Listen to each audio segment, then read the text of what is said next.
Hey, welcome back. We've been inundated with campaigns, we know, all year. Political campaigns, 'tis the season, right? And in just 2 weeks from today, a new president will be elected. We want to send it over to Ron, talking politics with a Utah expert. Yeah, that's right. Thanks a lot, Mary. And I'm here with University of Utah political science professor Jim Curry. Okay, exactly 2 weeks out from the presidential election.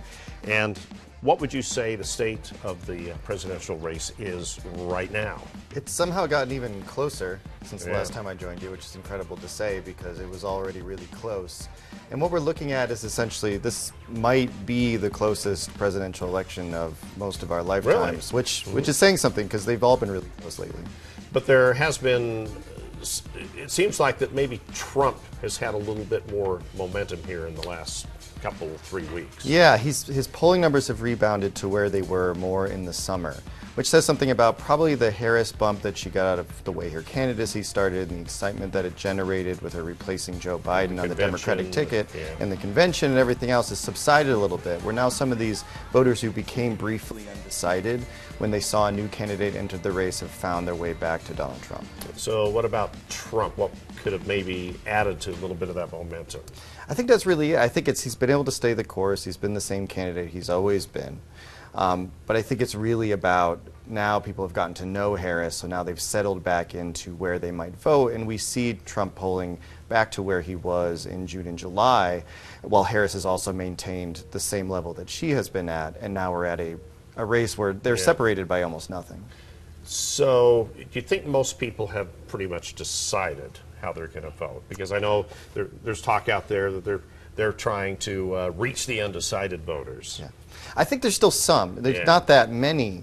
But in a race that's this tight, and when you have swing states where you're talking about just thousands of votes likely to separate the winner from the loser, you still have, even if you just have a few undecided voters, those few undecided voters are still out there. They're still going to matter, and they still may tip the scale.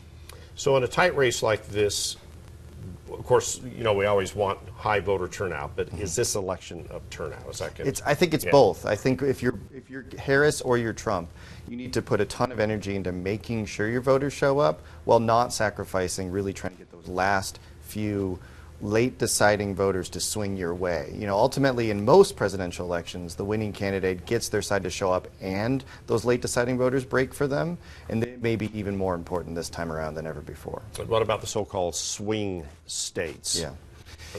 Yeah, I mean, that's where they're going to focus their energies from here on out. I think you're unlikely to see the candidates visit anywhere except the 5 or 6 swing states, Pennsylvania, Michigan, Wisconsin, North Carolina, Georgia, Arizona, maybe Nevada.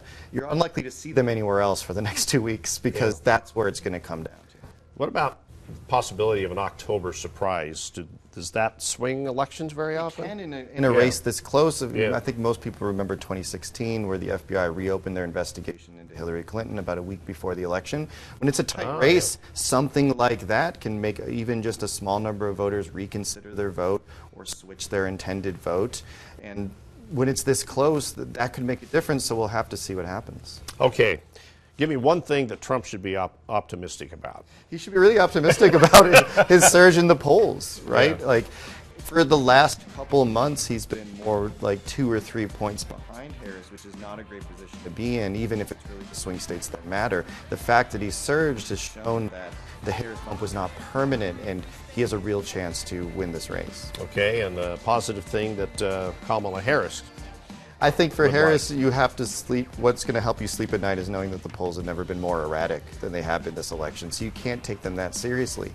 And the other thing that Harris can probably rely on is the simple fact that Donald Trump probably has a hard ceiling in how many people are going to vote for him. It's hard to imagine that Trump could get a majority of the vote nationally, whereas Harris has that prospect, as we saw Joe Biden get a majority of the vote in 2020.